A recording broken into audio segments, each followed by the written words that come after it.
So, good morning, all of you. My name is Prashant, and welcome back to the digital platform of Bhavyam classes. I have cleared my GRF in 2022. Okay, so today we will discuss the past year question paper of UGC NET. Okay, तो ये class बाईलैंग्वेज होने वाली है, don't worry about it. मैं दोनों ही language में discuss करूंगा questions. Okay, तो स्टार्ट करते हैं. ये पेपर है, ठीक है, 2022 का शिफ्ट 1 का. ओके, हमने ऑलरेडी क्वेश्चंस डिस्कस किए थे. क्वेश्चन 20 तक डिस्कस हो गया था. अब हम उसके बाद के क्वेश्चंस डिस्कस करेंगे. ओके, तो उसका अगर आपको देखना है तो आप यूट्यूब पे जाके देख सकते हैं. ठीक है, पार्ट फर्स्ट अवेलेबल है, ये पार्ट सेकंड है. ठीक है, इसमें 21st क्वेश्चन है, geo strategic model in political geography was propounded bye, और हिंदी में है राजकीय और राजनीतिक भूगोल में भू रणनीतिकी और जियो स्ट्रेटेजिक मॉडल को किसके द्वारा प्रतिपादित किया गया था. तो बेसिकली होता क्या है जियो स्ट्रेटेजिक मॉडल, जहाँ पे क्या है कोई मॉडल इसलिए दिया जाता है जो इस बात को बताने के लिए दिया जाता है कि कोई एरिया अपनी जियोपॉलिटिक लोकेशन में ज़्यादा ऊंचा है और कोई एरिया थोड़ा कम इम्पॉर्टेंट है. ओके, यानी कि किसी एरिया की स्ट्रेटेजिक लोकेशन बहुत ज़्यादा है और किसी की कम है. ठीक है, तो for example in India Jammu and Kashmir की क्या है जियो स्ट्रेटेजिक वैल्यू बहुत ज़्यादा हाई है. क्यों? क्योंकि ये बॉर्डर्स के सराउंड है हमारे, और हमारे रिलेशंस पाकिस्तान और चाइना के साथ ऐसे हैं जिसकी वजह से क्या है ये एरिया बहुत ज़्यादा इंपॉर्टेंट हो जाता है in terms of Jio politics. और जियो पॉलिटिक्स क्या होती है? Politics related with land. Okay, तो उसमें देखो, उसमें सबसे पहले आपका आ ही जाएगा, सबको याद आ ही जाएगा, इजी क्वेश्चन है. ठीक है, सबने हार्टलैंड और रिमलैंड थ्योरी तो जरूर पढ़ी होगी. तो हार्टलैंड रिमलैंड थ्योरी क्या बताती थी कि जो हार्टलैंड है वो बहुत ज़्यादा इंपॉर्टेंट एरिया है, और जो हार्टलैंड को कंट्रोल करेगा वो पूरे वर्ल्ड को कंट्रोल करेगा. ठीक है, उसी तरह क्या है, उसी के अगेंस्ट में, हार्टलैंड थ्योरी के अगेंस्ट में आई थी रिमलैंड थ्योरी, जो किसने दी थी? स्पाइकमैन ने दी थी. और स्पाइकमैन क्या कहते थे कि जो कोस्टल बेल्ट है वो क्या है, वो पावर है, वो अट्रैक्शन ऑफ पावर है, वही सेंटर ऑफ पावर है. ठीक है, और जो उस पर कंट्रोल करेगा वो पूरे वर्ल्ड पे कंट्रोल करेगा. ठीक है, तो अल्टीमेटली बात किसकी है? अल्टीमेटली उस लैंड की बात है जो अपनी पॉलिटिकली इंपॉर्टेंस की वजह से फेमस है. ठीक है, और वो मॉडल किसने दिया था? स्पाइकमैन ने. ठीक है, अगर यहाँ पे मैकेंडर भी होता तो मैकेंडर भी सही होता. ठीक है, इन दोनों ने दी थी, मैकेंडर और स्पाइकमैन ने. मैकेंडर ने हार्टलैंड दी थी और स्पाइकमैन ने रिमलैंड. तो कंपैरेटिवली उसके कंपैरिजन में कोई और ऑथर नहीं है, तो सही आंसर यही है. Okay, let's move to the next question. Next question क्या कह रहा है? Which of the following is incorrect about the agro industrialisation. अब देखो, इनमें से कौन सी चीज गलत है, किससे रिलेटेड? Agro industrialisation. ठीक है, एग्रो इंडस्ट्रियलाइजेशन क्या है? एग्रो जहां पे भी यूज होता है वो जनरली किससे रिलेटेड होता है? एग्रीकल्चर से रिलेटेड होता है. ठीक है, अब इसमें क्या पूछा है? विच one of the following is incorrect. ठीक है, क्या पूछा है? कृषि औद्योगिकीकरण के बारे में निम्नलिखित में से कौन सा गलत है? हिंदी में तो आप इजीली रिकॉग्नाइज कर सकते हो वर्ड को. कृषि का मतलब है एग्रीकल्चर, और औद्योगिकीकरण का मतलब है कि उसमें जो इंडस्ट्रियलाइजेशन हो रहा है. ठीक है, उसमें क्या है, कौन सी चीज नहीं है? तो पहली चीज क्या कह रहा है? बड़े कृषि फार्मों की जरूरत होती है. तो सही बात है, बड़े कृषि फार्म होंगे और बड़ी लैंड होगी, नीड लार्ज एग्रीकल्चरल फार्म. अगर लार्ज एग्रीकल्चरल फार्म होंगे तभी तो अच्छा एग्रीकल्चरल बिजनेस एस्टेब्लिश होगा. ठीक है, low labour input per unit of production, high qualified managers, less use of chemical fertilisers and pesticides. अब देखो, less use of chemical fertilisers और पेस्टिसाइड नहीं होगा. क्यों नहीं होगा? क्योंकि अगर लेस अमाउंट में हम केमिकल्स और फर्टिलाइजर्स को डालेंगे तो क्या है, प्रोडक्शन भी धीरे धीरे गिरता ही जाएगा. क्योंकि ये यहाँ पे क्या होता है, जब हाई टेक टेक्नोलॉजी होती है तो वहाँ पे क्या है, हम लोग HYV सीड्स का यूज करते हैं, और HYV सीड्स को पड़ने जल्दी ग्रो होने के लिए केमिकल फर्टिलाइजर्स चाहिए. और क्योंकि वो थोड़े सक्सेप्टेबल होते हैं कीट्स से, ठीक है, या फिर डिफरेंट बग्स से, क्योंकि वो क्या है, खुद की रक्षा ज़्यादा अच्छे से नहीं कर सकते, क्योंकि वो लैब में डेवलप्ड बीज है। इसीलिए हमें क्या है, पेस्टिसाइड्स भी अच्छे चाहिए होते हैं। ठीक है, तो ये जो लेस यूज वाली बात है ना, यानी कि हमें रसायनों का कम प्रयोग करना चाहिए, ये बात गलत है। ठीक है, ये बात भी सही है, हाई क्वालिफाइड मैनेजर्स चाहिए हमें, ताकि हम क्या कर सके, उस बिजनेस को सही से मैनेज कर सके। लो लेबर इनपुट चाहिए, क्योंकि ज्यादातर जो काम होगा वो मशीन्स के थ्रू होगा। ठीक है, तो तीसरे क्वेश्चन की तरफ चलते हैं। What is the total duration of time required to complete the 2 cycles of high and low tides at any place? अब देखो, ये चैप्टर, ये ओशियनोग्राफी में से क्वेश्चन है। ठीक है, जब वेव्स वाला क्वेश्चन पढ़ोगे तो उसके आगे जाके क्या है, टाइड आता है। तो टाइड में हमें ये पढ़ना है। ठीक है, अब जब किसी ने टाइड पढ़ा होगा तो उसे पता होगा कि एक टाइड के बाद जब दूसरा सक्सेसिव टाइड आता है ना, तो वो करेक्ट 12 घंटे पे नहीं आता। ठीक है, वो 12 घंटे 25 मिनट या 12 घंटे 30 मिनट पे आता है। ठीक है, तो एक हाई टाइड लो टाइड के बीच में 12 घंटे 25 मिनट का गैप होता है। दो में कितना हो जाएगा, 12 घंटे 25 मिनट, 12 घंटे 25 मिनट, 24 घंटे 50 मिनट के आसपास का गैप हो जाएगा। ठीक है, तो 24 घंटे नहीं, गलत है, 12 घंटे, इसमें तो एक सर्कल भी नहीं होगा। लेस देन 12 आवर, इसमें भी नहीं होगा। सही आंसर क्या है आपका, मोर देन 12 आवर, 24 आवर्स। ठीक है, तो किसी स्थान पर उच्च और निम्न ज्वार के 2 चक्रों को पूरा करने के लिए कुल कितनी समयावधि की आवश्यकता पड़ती है? यानी जो कि आपके उच्च और निम्न ज्वार है ना, जो ज्वार के चक्र होते हैं ना, उस ज्वार के चक्र को पूरा होने के लिए, क्योंकि देखो ये क्या होता है, ग्रेविटेशनल डिफरेंस की वजह से ये जो एक्स्ट्रा टाइम है वो लगता है, क्योंकि क्या है, अर्थ जल्दी घूम जाती है और वाटर पीछे ही छूट जाता है। ठीक है, जिसकी वजह से क्या है, वाटर को आधा घंटा, ये आधा घंटा ज़्यादा लगता है। ठीक है, वापस उस स्पीड तक आने के लिए। इसलिए ये सब हम कब डिस्कस करेंगे, ओशनोग्राफी वाले चैप्टर में इन डेप्थ डिस्कस करेंगे। ठीक है, तो क्योंकि वो आधा घंटा लेट हो जाता है, इसीलिए क्या है, उसे आधा घंटा ज़्यादा लगता है। अर्थ जल्दी घूम जाती है और पानी उस पर देरी से घूमता है। ठीक है, जिसकी वजह से क्या है, अर्थ तो जल्दी 12 घंटे में घूम जाती है, बट ये 12 घंटे और 30 मिनट लगाता है, 12 घंटे या 25 मिनट लगाता है पानी उसके ऊपर। ठीक है, तो एक बार घूमी तो 12 घंटे 25 मिनट, 2 बार घूमी तो 12 घंटे 25 मिनट, और यानी 24 घंटे 50 मिनट।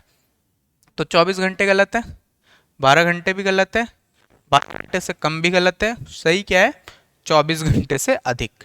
ठीक है, चलो अगला क्या है हमारा, the first meteorological satellite was, मौसम विज्ञान संबंधित प्रथम उपग्रह था। तो सैटेलाइट क्या होता है, सैटेलाइट हमारे अर्थ के चारों तरफ रोटेट करने वाला एक आर्टिफिशियल मून होता है। ठीक है, एक आर्टिफिशियल डिवाइस होता है जो अर्थ के चारों तरफ घूमता है। ये अर्थ पे क्या है, north pole to south pole भी रोटेट कर सकता है। ठीक है, ऐसे, और ये इक्वेटर के ऊपर भी रोटेट कर सकता है ऐसे। ठीक है, लाइक यहां सैटेलाइट है। ठीक है, और यहां पे सैटेलाइट है मान लो। ठीक है, तो इसे कहते हैं जियोस्टैटिक सैटेलाइट, और इसे कहते हैं सेंक्रोनोमस सैटेलाइट। ओके, जियोस्टैटिक क्यों कहते हैं, क्योंकि ये एक ही जगह को कवर अप करता है। ठीक है, तो हमें क्या पूछा है, हमें सैटेलाइट्स में से पूछा है कि वो कौन सा सैटेलाइट है जो किसके लिए यूज होता है, जो यूज होता है आपके मौसम विभाग या मेट्रोलॉजी में। ऐसा कौन सा सैटेलाइट है जो मेट्रोलॉजी में यूज होता है? तो देखो, ये जो था TRMM, ये था ट्रॉपिकल रेन फॉरेस्ट मैनेजमेंट के लिए। ठीक है, ये ट्रॉपिकल रेन फॉरेस्ट मैनेजमेंट के लिए था, जो स्टार्ट किया गया था यूएसए और जापान के थ्रू। यूएसए और जापान ने मिलके क्या किया था, यूएसए और जापान ने मिलके ये चलाया था, ताकि हम क्या कर सके, जो इक्वेटर वाला एरिया है, जो भूमध्य सागर वाला एरिया है, उसको हम सही से पढ़ सके, और वहां पे जो सदाबहार वन है, ट्रॉपिकल एवरग्रीन फॉरेस्ट है, उसको स्टडी कर सके। ठीक है, TI, ठीक है, टाइरोस वन जो था यही था हमारा मेट्रोलॉजिकल सैटेलाइट। ठीक है, जो मॉर्डिस है ये एक टाइप का सेंसर है जो सैटेलाइट के ऊपर लगता है, और जो नोवा है ये प्रोग्राम था यूएसए के थ्रू। ठीक है, तो जो सैटेलाइट है वो यही है। ठीक है, टॉरिस 1 जो किसके लिए यूज किया गया था, आपका मेट्रोलॉजी के लिए यूज किया गया था। ठीक है, तो इसमें सही क्या है, इसमें सही है ये। चलो नेक्स्ट क्वेश्चन डिस्कस करते हैं। In any thematic map which of the following method are use to record presence of phenomena, its spatial pattern, distribution and dispersion। क्या कह रहा है, किसी भी विषयक नक्शे में निम्नलिखित में से किन पदार्थियों का उपयोग घटनाओं की मौजूदगी, उसकी स्थानिक प्रतिरूप और वितरण एवं फैलाव के लिए किया जाता है। अब देखो हमें क्या क्या देखना है कि भाई जो फेनोमेना है वो क्या हो, कैसे कैसे वो स्पेस में फैला है, स्थानिक प्रतिरूप या फिर स्पेशियल पैटर्न, यानी वो कैसे जगह में फैला हुआ है, उसे क्या कहते हैं, स्पेशल पैटर्न या स्थानिक प्रतिरूप। यानी कि कोई चीज़ कैसे फैली है। फॉर एग्जांपल पॉपुलेशन ही ले लो, तो पॉपुलेशन पूरे इंडिया पे कैसे फैला है उसे उसका स्थानिक प्रतिरूप या स्पेशल पैटर्न कहेंगे, यानी कि कहाँ ज़्यादा है कहाँ कम है वो। उसी तरह क्या है, डिस्ट्रीब्यूशन भी होता है।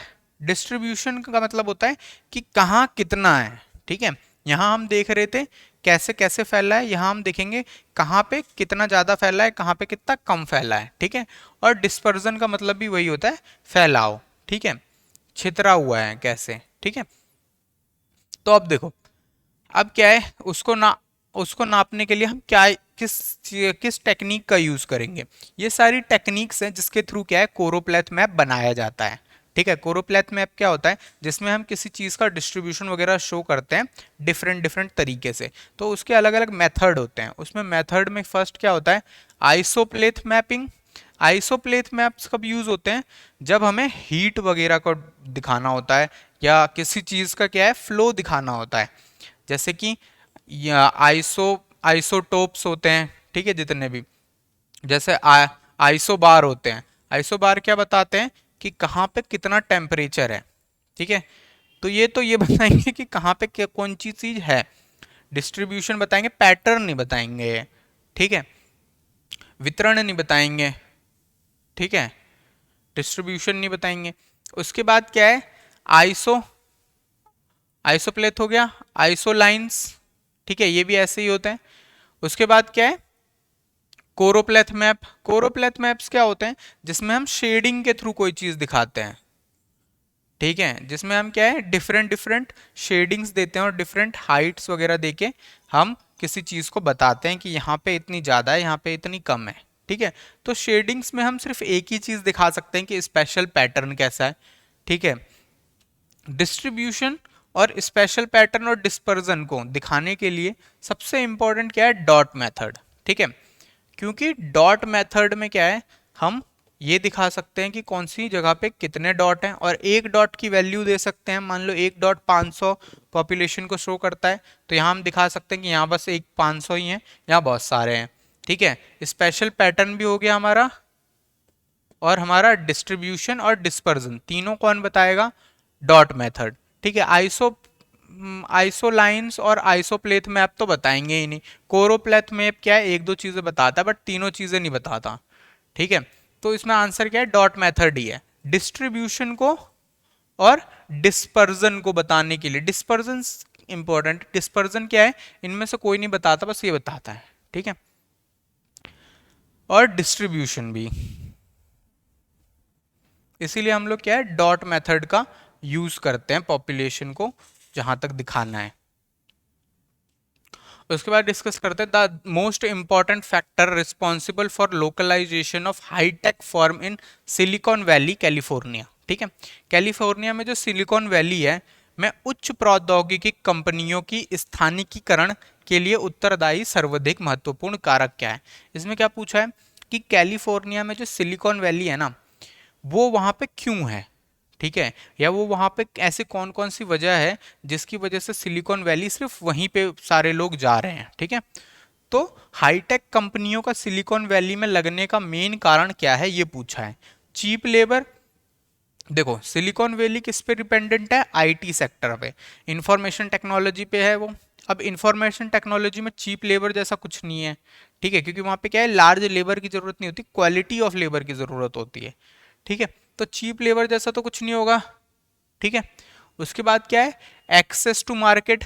अब ये लोग क्या है, जनरली ऑनलाइन फैसिलिटीज प्रोवाइड कराते हैं, तो इन्हें एक्सेस टू मार्केट जैसा कुछ नहीं है। ठीक है, तीसरा क्या है, हाई स्पीड ट्रांसपोर्टेशन।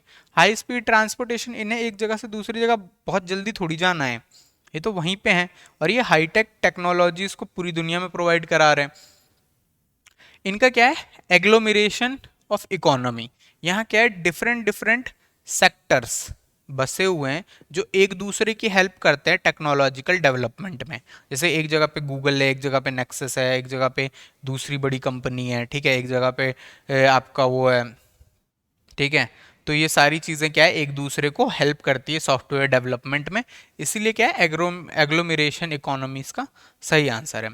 या सामूहिक अर्थव्यवस्था, जहाँ पे क्या है, लोग एक दूसरे की हेल्प करते हैं। ठीक है, तेज परिवहन का नहीं होगा, क्योंकि वहाँ पे क्या है, लोगों को इधर से उधर जाने की कोई ज़रूरत नहीं है ना, वहाँ हम सामान भेज रहे हैं इधर से उधर जल्दी। ठीक है, अब देखो ये वाला क्वेश्चन क्या कहता है, इन 4 stages of demographic transition theory, the stage in which birth rate continues to be high but death rate declines rapidly is। ठीक है, अब क्या है, 4 चरणों में जनसांख्यिकी संक्रमण सिद्धांत में वह चरण जिसमें जन्म दर लगातार अधिक रहता है लेकिन मृत्यु दर तेजी से गिरता है, वो कौन सी है। अब देखो, जब हमने डिस्कस किया था जनांकीय संक्रमण सिद्धांत या डेमोग्राफिक ट्रांजिशन थ्योरी, तो हमने डिस्कस किया था कि उसमें 4 स्टेजेस होती हैं। ठीक है, और ये स्टेजेस क्या हैं, जैसे जैसे चेंज होती हैं वैसे वैसे सोसाइटी का डेवलपमेंट भी होता रहता है। ठीक है, तो एक तरफ मान लो हमने डाल दिया बर्थ रेट 5, 10, 15, 20, 25, 30, 35। ठीक है, यही क्या है, बर्थ रेट भी और डेथ रेट भी है। ठीक है, अब उसके लिए क्या होंगे, लाइनें अलग अलग होंगी। जैसे मान लो ये बर्थ रेट की लाइन है। ठीक है, और ये डेथ रेट की लाइन है।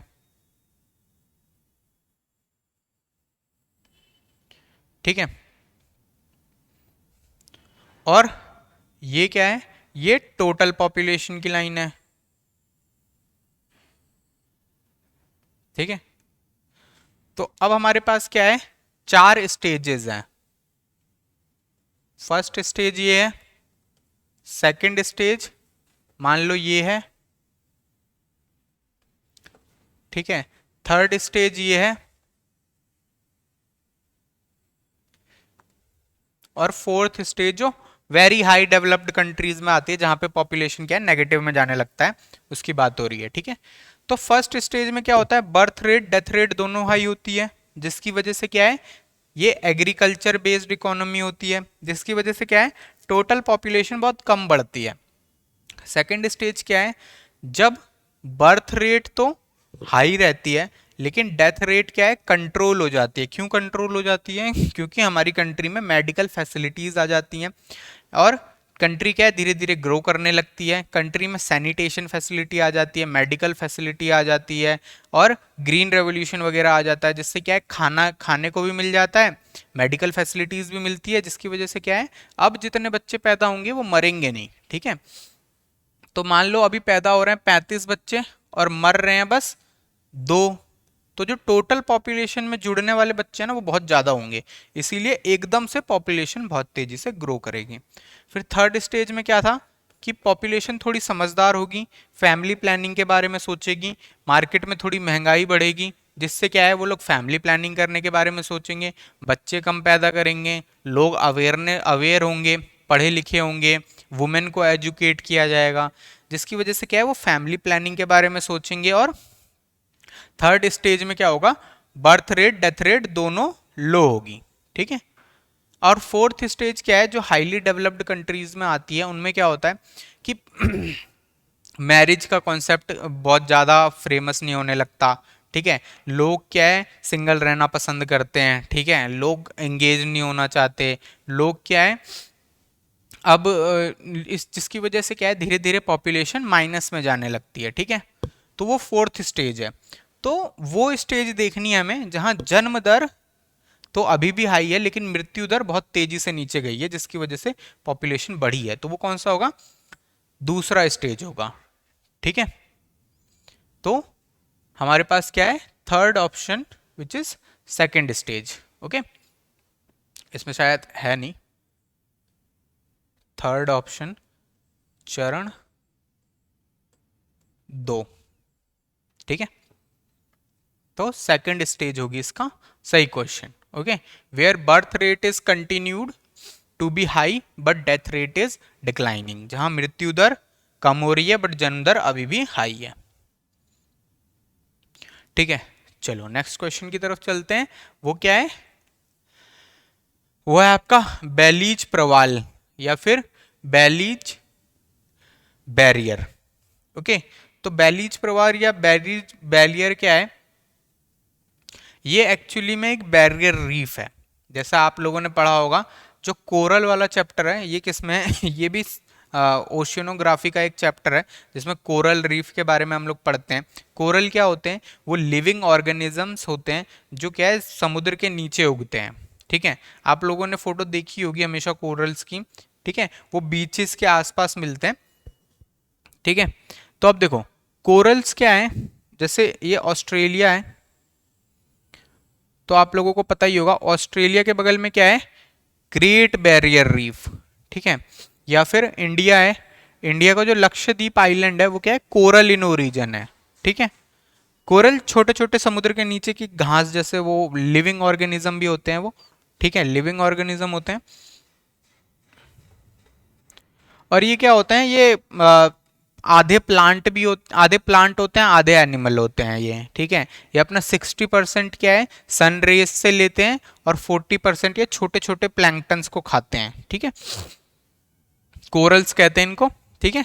और इन्हें समुद्र के नीचे के एवरग्रीन फॉरेस्ट भी कहते हैं, ठीक है।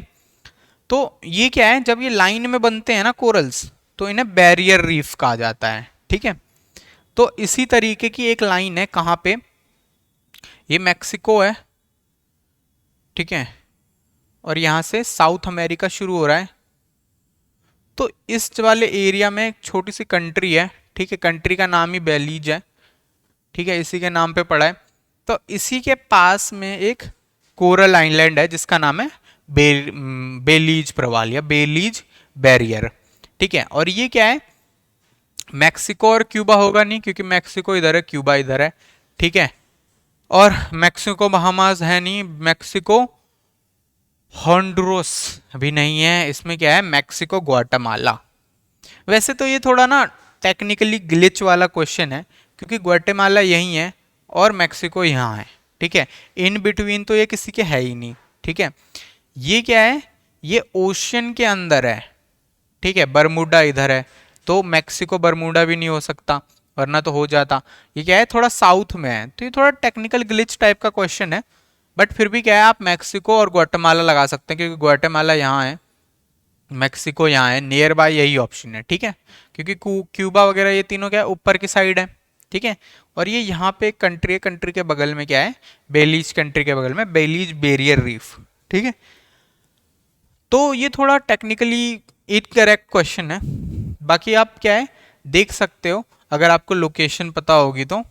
ये क्या है थोड़ा हार्ड क्वेश्चन भी है, ये तभी होगा जब क्या है ऐसी छोटी छोटी सी लोकेशन पता होगी, ठीक है। और आई डोंट थिंक कि कोई इतनी छोटी लोकेशंस को रटने जाता है, ठीक है। हम क्या है, हम जब क्लास में करेंगे तो हम डिस्कस करेंगे सारी लोकेशंस, बट फिर भी इतना प्रैक्टिकल नहीं है कि किसी को इतनी छोटी छोटी लोकेशंस भी उस टाइम पे याद आ जाए, ठीक है। तो ये क्वेश्चन क्या है जनरली आप स्किप भी कर सकते हो, कोई दिक्कत वाली बात नहीं है, ठीक है। अब देखो क्या है, प्रतिचक्रवात मौसम की पुनरावृत्ति से संबंधित विलक्षणताएं विश्व के किस क्षेत्र से संबंध रखती हैं, ठीक है।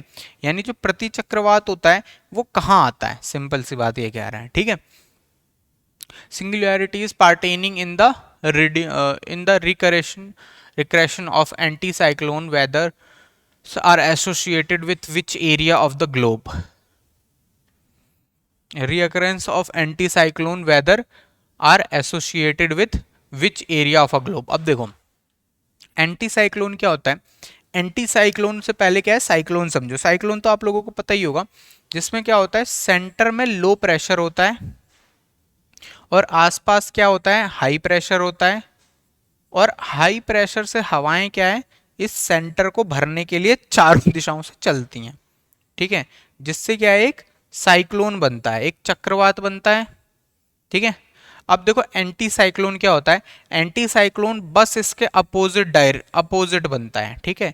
इसमें क्या होता है, बीच में हाई प्रेशर होता है, यानी बीच में थोड़ी ठंडी जगह होती है और चारों तरफ लो प्रेशर होता है, ठीक है। और हवाएं अंदर से बाहर चलती हैं, ठीक है। जिसकी वजह से क्या है, मौसम सुहाना रहता है और मौसम सनी रहता है। साइक्लोन की वजह से क्या होता है, साइक्लोन की वजह से मौसम खराब होता है, ठीक है। और चक्रवात आता है, बहुत तेज तेज हवा बहती है, सब कुछ खराब हो जाता है, ठीक है। बट एंटी साइक्लोन में ऐसा कुछ नहीं है। एंटी साइक्लोन में क्या होता है, मौसम सही रहता है, एकदम सनी वेदर रहता है, ठीक है।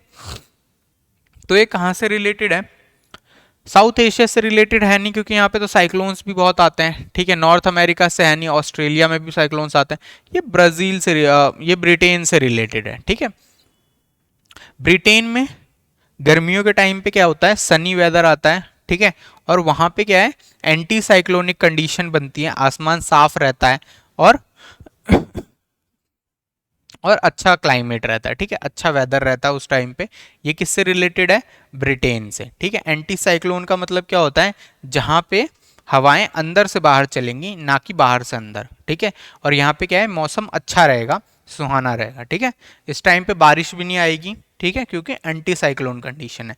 ये बस साइक्लोन का उल्टा होता है, ठीक है, चक्रवात का उल्टा प्रति चक्रवात। और जितने चक्रवात के लक्षण होंगे, प्रति चक्रवात के उससे उल्टे अपोजिट लक्षण होंगे, ठीक है। अब ये देखो, ये क्वेश्चन भी क्या है, ये क्वेश्चन भी डायरेक्ट मैप से रिलेटेड है और थोड़ा हार्ड टाइप का क्वेश्चन है ये, ठीक है। ये वो क्वेश्चन नहीं है जो बहुत इजीली पता हो। अब देखो, जिसकी मगअप पावर, जिसकी मेमोराइजेशन पावर या रटने की पावर बहुत है, आई होप उनको पता होगा। बट जहाँ तक मेरे को लगता है, इतनी छोटी छोटी ट्रिब्यूटरीज को याद करना कोई सही चीज़ है भी नहीं। कब तक याद करते रहोगे आप इतनी छोटी छोटी ट्रिब्यूटरीज को, ठीक है। फिर भी देखो, फिर भी इसमें एलिमिनेशन मेथड के थ्रू किया जा सकता था, ठीक है। क्या है ये, विच one of the following river is not tributary of Yamuna river, ठीक है।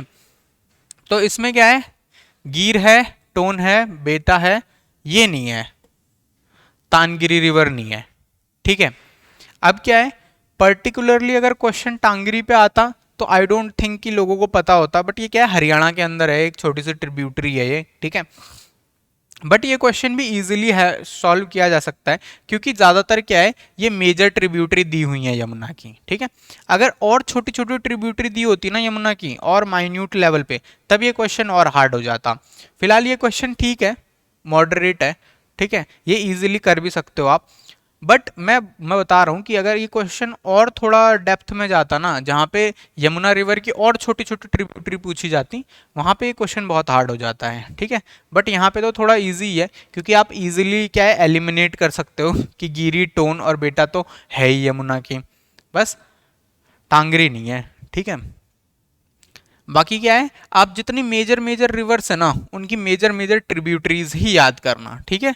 माइनर ट्रिब्यूटरीज को आप एलिमिनेट करके भी सॉल्व कर सकते हो, इंस्टेड ऑफ उनको इतना रटना और मगअप करने से अच्छा है कि आप छोटी छोटी बड़ी बड़ी जो नदियां हैं उनकी मेन मेन ट्रिब्यूटरीज पढ़ो। और क्वेश्चन में कुछ ऐसी ट्रिब्यूटरी होगी जो आपने कभी सुनी ही नहीं होगी, ठीक है, और वही ट्रिब्यूटरी क्या है, उससे अलग होगी, सिंपल, ठीक है। तो हमारा इसमें क्या है, ये टांगरी रिवर अलग है। अब देखो, ये क्वेश्चन क्या है, ये क्वेश्चन ज्योग्राफिकल थॉट का क्वेश्चन है, ठीक है। या फिर भौगोलिक चिंतन का क्वेश्चन है ये, ठीक है। भौगोलिक चिंतन में जब हम पढ़ेंगे ना ग्रीक्स को, रोमन्स को, तो इसमें हम पढ़ेंगे आपके रोमन और ग्रीक वाले उसमें, तब हम पढ़ेंगे कि किसने कौन सी बुक दी थी, कौन कब आया था, किसने क्या कहा था, ठीक है। तो इस क्वेश्चन में क्या है, स्ट्रैबो की बुक थी, और स्ट्रैबो की बुक क्या है, 17 वॉल्यूम्स में लिखी थी, जिसका नाम था जियोग्राफिया, ठीक है। जियोग्राफिका अलग है, वो इरेटोस्थेनिस की है, ठीक है। जियोग्राफिया थी ठीक है, जो स्ट्रैबो ने लिखी थी 17 वॉल्यूम्स में, ठीक है। ये तो आपको मेमोराइज ही करना पड़ेगा, वैसे ज़्यादा बुक्स नहीं है, कुछ कुछ बंदों की कुछ फेमस बुकें हैं जो आपको याद करनी है, ठीक है, वो इजीली हो जाएगा। अब देखो, who among the following scholars examined the regional and geographical importance of growth pole theory earlier proposed by Perroux. अब देखो, जब हम ये क्या कह रहा है, निम्नलिखित में से किस विद्वान ने पैरोक्स द्वारा पूर्व में प्रतिपादित विकास ध्रुव सिद्धांत के के पारदेशिक और भौतिक प्रभावों का अध्ययन किया। अब देखो, जब आप वो पढ़ोगे ना इकोनॉमिक ज्योग्राफी वाला चैप्टर या आर्थिक भूगोल वाला चैप्टर, तब आप क्या है, आप ये भी पढ़ोगे, ग्रोथ पोल थ्योरी पढ़ोगे, ठीक है। अब जो ग्रोथ पोल थ्योरी है, ग्रोथ पोल थ्योरी एक बहुत इंपॉर्टेंट थ्योरी है, और जब आप उस थ्योरी को पढ़ोगे ना, तो एंड में उसका कंटिन्यूएशन भी है, तो उसमें आप पढ़ोगे कि उस जो ये थ्योरी थी उसमें आगे काम किसने किया था, बॉन्डविले ने काम किया था, ठीक है। आगे बॉन्डविले ने काम किया था, और बॉन्डविले ने खुद की भी एक ग्रोथ पोल से रिलेटेड थ्योरी दी थी, ठीक है। तो उस चैप्टर में ये इजीली है, उसमें अगर आप थोड़ा सा भी अगर आपने वो पढ़ा है तो आपको पता होगा ये, ठीक है। बॉन्डविले का ही उसके ही स्टूडेंट थे और उसके काम को आगे बढ़ाया था, ठीक है। और अगर आप एलिमिनेशन से करना चाहते हो वैसे भी कर सकते हो, जैसे मिडरल की थी क्यूमुलेटिव कोहेशन थ्योरी, ठीक है।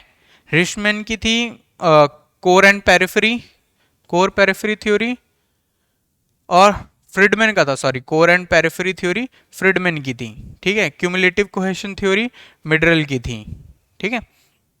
इस तरीके से आप कर सकते हो, और ठीक है। चलो, who among the following conceived the idea of shipping canals between India and Sri Lanka, ठीक है। तो कौन सा वो बंदा था जिसने फर्स्ट टाइम क्या है ये कहा था कि हम शिपिंग कैनाल बना सकते हैं किसके बीच में, इंडिया और श्रीलंका के बीच में, ठीक है। तो ये टेलर ने दिया था, ठीक है। ये क्वेश्चन थोड़ा हार्ड टाइप का है, ठीक है, क्योंकि ये क्या है, इसके एविडेंस बहुत कम है, आप कहाँ पढ़ोगे इस पार्ट को, ठीक है। ये पार्ट क्या है, बहुत कम और बहुत ज़्यादा इन डेप्थ पढ़ना पड़ेगा तब जाके आपको कहीं मिलेगा, ठीक है। तो ये थोड़ा हार्ड टाइप का क्वेश्चन है, ठीक है। और हार्ड क्या, बेसिकली आपको बहुत कम चैप्टर्स में देखने को मिलेगा, ठीक है। इवन बहुत डेप्थ में है ये, और उतना डेप्थ में आपको पढ़ के कुछ करना नहीं है, ठीक है। अब देखो, which of the following local winds are not related with drainage wind. अब देखो, ड्रेनेज विंड्स क्या होती हैं, पहले ये समझते हैं। निम्नलिखित में से कौन से स्थानीय पवनें अपराही पवन से संबंधित नहीं है। अब देखो, आप लोगों ने कभी ना कभी कैटाबैटिक और एनाबैटिक के बारे में सुना होगा। ये जब हम क्लाइमेटोलॉजी वाला चैप्टर पढ़ते हैं ना, तो उसमें जो विंड वाला चैप्टर है ये उससे रिलेटेड चैप्टर है, ठीक है। कैटाबैटिक और एनाबैटिक विंड्स, जब आप लोकल विंड्स के बारे में पढ़ोगे ना तब आप ये पढ़ोगे। इन्वर्जन ऑफ टेम्परेचर में भी थोड़ा थोड़ा इसका दिया हुआ है, ठीक है। बट जब आप लोकल विंड्स पढ़ते हो तब आपको ये बहुत ईजिली मिल जाएगा, हर किसी लोकल विंड वाले चैप्टर में ये चैप्टर है ही, ठीक है। और ये क्वेश्चन भी किससे है, लोकल विंड्स से है, क्योंकि ये सारी क्या है, लोकल विंड्स हैं, एक को छोड़ के जो मैं बताऊंगा, ठीक है। अब देखो, ये पहाड़ है, ठीक है। पहाड़ पे इधर से जब विंड आती है तो वो चढ़ती है, ठीक है। और जब वो थोड़ी ठंडी होने लगती है ऊपर जाके, क्योंकि ऊपर जाते हैं तो टेम्परेचर गिरता है, तो वो भारी होती है ठंडी होने से, और वो क्या है, नीचे से बहती हैं, ठीक है, किसके, जमीन के साथ साथ बहने लगती हैं। तो जैसे इधर से ये छितराई हुई आ रही थी, लेकिन फिर क्या होंगी, ऐसे नदी की तरह एक साथ बहेंगी, ठीक है। इसी को कहते हैं ड्रेनेज विंड। क्योंकि ये एक साथ बहती हैं, इसीलिए साथ में इसे ड्रेनेज विंड कहा है, साथ में इसे अपवाही पवने कहा है, ठीक है। और इसे कैटाबैटिक विंड्स भी कहते हैं, ठीक है, कैटाबैटिक विंड्स, कैटाबैटिक विंड्स, ठीक है। अब देखो इजीली अगर आपने लोकल विंड्स भी पढ़ा है तो भी आप इसको एलिमिनेट करके कर सकते हो, क्योंकि देखो बोरा लोकल विंड है, मिस्ट्रल लोकल विंड है, सेंट आना लोकल विंड है, बट रॉसबी विंड्स ये लोकल विंड्स नहीं है, ये अपर एयर में चलने वाली सर्कुलेशन है, ठीक है। तो ये क्वेश्चन बहुत इजी है, ठीक है, बहुत इजी टाइप का क्वेश्चन है अगर आपको लोकल विंड्स पता है और आपको रॉसबी विंड्स के बारे में थोड़ा सा पता है तो। रॉसबी विंड्स अपर एयर सर्कुलेशन में चलने वाली विंड्स हैं और ये जेट स्ट्रीम वगैरह का पार्ट है, ठीक है। तो ये वैसे इन तीनों से अलग हैं, इसलिए आप क्या एलिमिनेट भी कर सकते हो इसे। और अगर आपको ड्रेनेज विंड का कॉन्सेप्ट पता है फिर तो वो और इजी से हो जाएगा, ठीक है।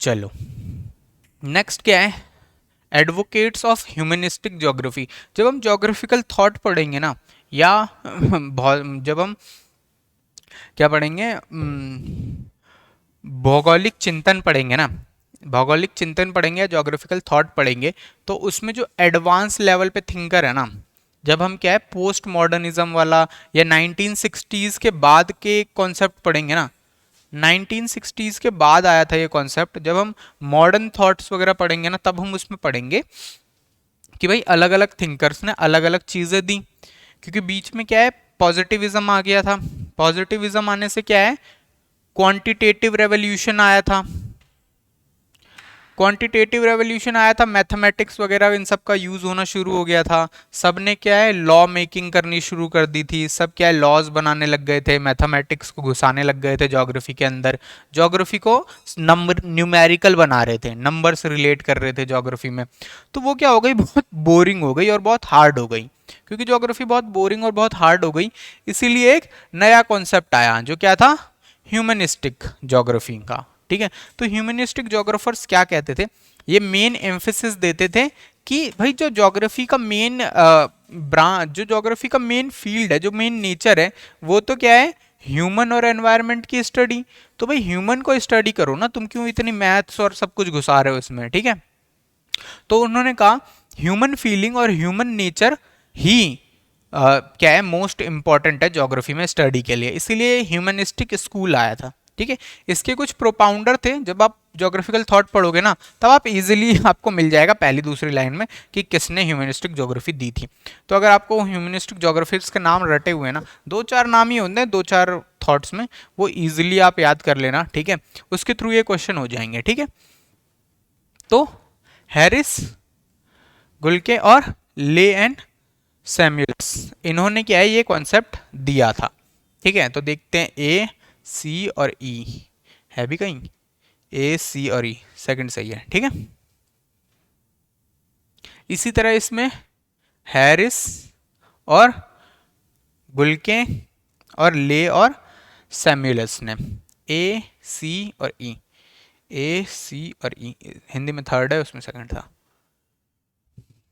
चलो अब हम किसके बारे में आ गए, theory of plate tectonic does not help to explain the origin and location of which one of the following. अब ये क्या कह रहा है कि जो, हिंदी में पढ़ लेते हैं एक बार, अब ये क्या कह रहा है, प्लेट विवर्तनिकी का सिद्धांत निम्नलिखित में से किसके और किनके उद्भव और अवस्थितिकी को की व्याख्या करने में सहायक नहीं है। यानी क्या कह रहा है कि जो प्लेट टेक्टोनिक थ्योरी है वो इनमें से यानी नीचे दिए हुए किन चीज़ों का एक्सप्लेन नहीं करती, किन चीज़ों का ओरिजिन यानी कि वो कैसे बने हैं उसे नहीं बताती है, ठीक है। तो पहले प्लेट टेक्टोनिक थ्योरी देख लेते हैं। प्लेट टेक्टोनिक थ्योरी क्या है, हैरी हैस, मॉर्गन और इन सब ने मिलकर दी थी। प्लेट टेक्टोनिक थ्योरी क्या कहती है कि ये जो वर्ल्ड है वो डिफरेंट डिफरेंट प्लेट्स में बटा हुआ है, ठीक है। उन्होंने क्या है 7 से 10 मेजर प्लेट्स हैं और बाकी माइनर प्लेट्स में अर्थ को डिवाइड किया। और उन्होंने क्या कहा कि जो अपर क्रस्ट है, जो अपर क्रस्ट है और जो लोअर क्रस्ट है सॉरी, और जो अपर मेंटल है, इन दोनों का जो 100 किलोमीटर का पार्ट है ना, 100 किलोमीटर का, ये लिथोस्फीयर का पार्ट है। और ये जो प्लेट है ये क्या है फ्लोट कर रही है किस पे, मेंटल पे। तो श्याल फ्लोटिंग ऑन सीमा, तो ये फ्लोट कर रही है यानी ये तैर रही है, यानी प्लेट जो क्रस्ट की प्लेट है वो मेंटल पे तैर रही है, और ये सारी प्लेट मिलके क्या है, अर्थ बनाती है। ठीक है, तो जब ये प्लेट एक दूसरे से मिलती है ना तो अलग अलग लैंडफॉर्म बनाती हैं। जैसे अगर दो प्लेट एक दूसरे से टकरा रही हैं तो ये कन्वर्जेंट प्लेट होगी, और यहाँ पे जनरली माउंटेन बनेंगे। जब दो प्लेटें एक दूसरे से दूर जाएंगी तो ये डाइवर्जेंट प्लेट बाउंड्री होगी, और जनरली यहाँ क्या है, क्रैक्स आएंगे और वॉल्केनोज निकलेंगे। और तीसरी क्या है, ट्रांसफॉर्म प्लेट, जिसमें क्या है, अर्थक्वेक्स आते हैं। ठीक है, और फॉल्ट वगैरह बनते हैं और फ्रैक्चर्स आते हैं अर्थ पे। ठीक है, तो इतनी सारी चीजें हमने समझी। अब देखते हैं इसमें क्या क्या है। माउंटेन सिस्टम, हाँ प्लेट टेक्टोनिक से हम माउंटेन सिस्टम तो समझ सकते हैं कैसे बने, क्योंकि प्लेट टेक्टोनिक थ्योरी में जो कन्वर्जेंट प्लेट होती हैं वो बताती है माउंटेन का फॉर्मेशन। जो भारी प्लेट है वो अंदर चली जाती है, और जो मलबा होता है ना टेथिस पे, वो क्या होता है, वो कंप्रेस होके ऊपर उठता है और माउंटेन बनाते हैं। ठीक है, तो जो जियो सिंक्लाइन वाली थ्योरी है उससे भी आप इसे समझ सकते हो। ठीक है, तो माउंटेन सिस्टम, प्लेट टेक्टोनिक, ठीक है। मेजर सी फ्लोर्स, ठीक है, सी फ्लोर पे भी जो ज़्यादातर लैंडफॉर्म बनते हैं वो समझ में आते हैं, जैसे ग्रेट बैरियर, जैसे मिड ओशियनिक रिजेस हैं, जो अटलांटिक ओशियन में मिड ओशियनिक रिजेस हैं, वो क्या है, डाइवर्जेंट ही तो है।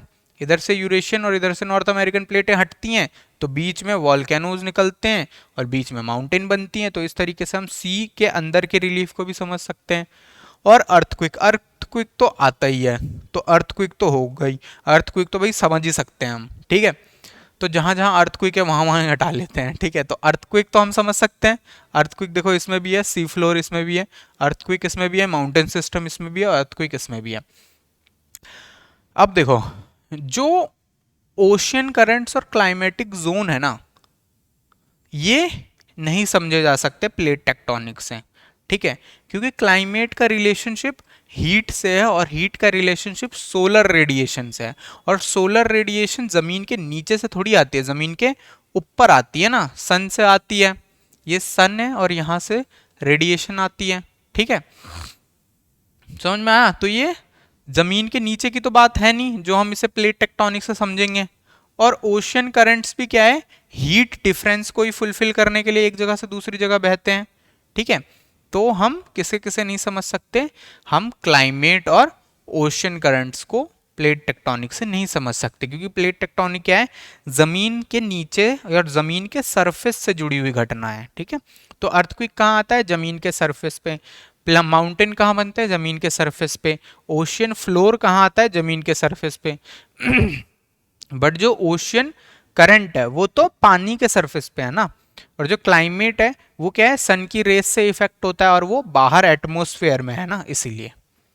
ठीक है, इसीलिए हम क्या है, ओनली सी पे जाएंगे। थर्ड ऑप्शन हमारा सही है कि हम प्लेट टेक्टोनिक थ्योरी से ओरिजिन ऑफ ओशियन करंट्स और क्लाइमेटिक जोन्स को नहीं समझ सकते। चलो, इसमें भी थर्ड होगा कि हम क्या है, पर्वत तंत्र, पर्वत जो बनते हैं उनको समझ सकते हैं। समुद्र की अर्ध स्थल, यानी समुद्र के नीचे की जो स्थलाकृति है उन्हें समझ सकते हैं, और भूकंप को समझ सकते हैं। भूकंप को समझ सकते हैं, समुद्र स्थल को समझ सकते हैं, भूकंप और पर्वत को समझ सकते हैं। तो इसमें भी जो सी है, समुद्र धारा, उसे हम नहीं समझ सकते, और जलवायु क्षेत्रों को हम नहीं समझ सकते प्लेट टेक्टोनिक्स से। ओके, अगला क्या कह रहा है, which of the following natural characteristics are associated with dry monsoon forest in India. हमें क्या देखना है,